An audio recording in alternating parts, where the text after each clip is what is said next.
pag ako rito, nagbike ako mga idol. Meron parang galing ako ng abroad, may nakasalubong mga idol.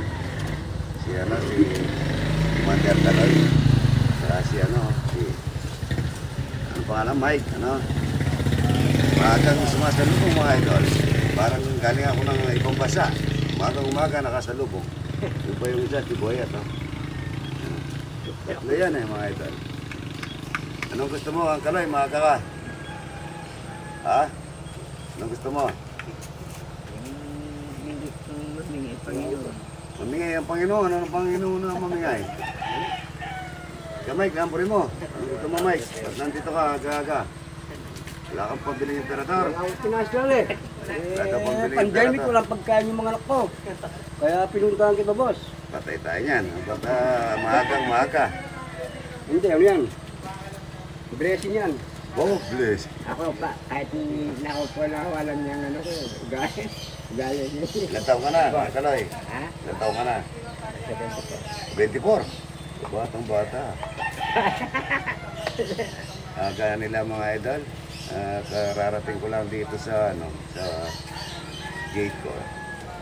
Parang galing ako ng abroad na sinasalubong na ako. Wala, medyo may edad na si Kang Kaloy, lang sa 24 na. Ito wala sigurong pambiling emperador, si Mike. Mike Anapol. Hindi na ako nag-iinom. Hindi ka na nanginom, ha? Pambiling ano yan, financial problem. Financial problem, anong ba yan? Sa mga anak.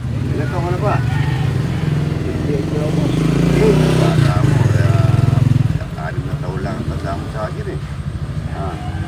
6 na taon lang. Hindi mo sabihin, pagka 6 na taon na ako, ganyan na ako itsura. Bata ako pala. Naging bata ako to eh. Hindi ko tondos kayo pa, boss. Hindi tala na akong kain. Talagang kayo magkakamukhaan, talagang Ay, hindi ka lang alam na ako, di parang very pinta lang ako manuyang na, di paluswa na ako. Eh, naku, dito lang, may bulok lang yung harap ko. Tuna. Patay tayo niya, mga idol. Gandang umaga, mga idol.